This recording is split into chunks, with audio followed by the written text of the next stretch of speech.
নমস্কার বন্ধুরা, উর্মিলা কিচেন আজ নিয়ে এসেছি ছিম আলু পুঁই বিটলি দিয়ে চিংড়ি মাছের তরকারি।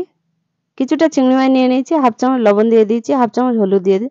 মাছটাকে ভালো করে মাখিয়ে নেব। ভালো করে মাখানো হয়ে গেছে, একটা কড়া বসিয়ে দিয়েছি, কড়াই কিছুটা তেল দিয়ে দিলাম। তেলটা গরম হয়ে গেছে, মাছগুলো দিয়ে দেবো। মাছগুলো সব দেওয়া হয়ে গেছে, এবার একটু নেড়ে দেবো।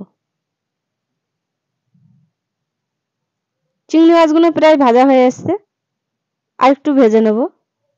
মাছগুলো ভাজা হয়ে গেছে, একটা প্লেটে তুলে নেব। মাছগুলো সব তোলা হয়ে গেছে। ফোড়নের মধ্যে দিয়ে দিলাম মাছ ভাজা তেলের উপরে হাফ চামচ জিরে, 3টে শুকনো লঙ্কা, হালকা আঁচে জিরেটা ভেজে নেব। দুটো পেঁয়াজ কুচি করে রেখেছিলাম, পেঁয়াজগুলো দিয়ে দিলাম। হালকা আঁচে পেঁয়াজটা ভেজে নেব।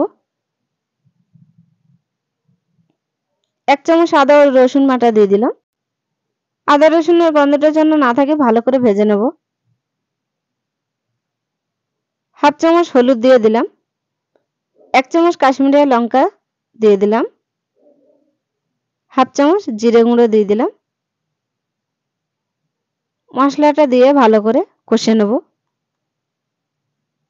ভালো করে মশলাটা কষা হয়ে গেছে, কেটে রাখা সবজিগুলো দিয়ে দেব।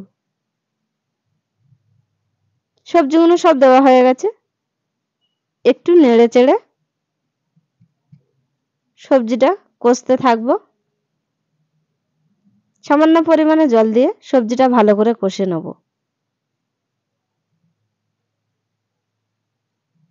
সবজিটা প্রায় কষা হয়ে এসছে, সবজি থেকে জল বেরিয়েছে, জলটা ভালো করে শুকনো করে নেব। সবজিটা কষা হয়ে গেছে, পরিমাণ মতন জল দিয়ে দেব। জল দেওয়া হয়ে গেছে, একটু নেড়ে দেব।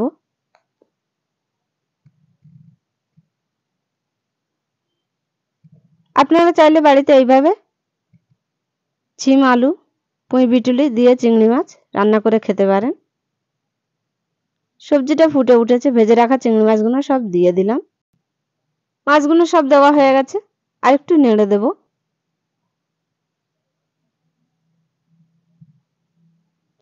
সবজিটা হয়ে গেছে, নামিয়ে নেব। নামিয়ে পরিবেশন করব। আপনাদের ভালো লাগলে কমেন্ট, শেয়ার, লাইক, সাবস্ক্রাইব করবেন।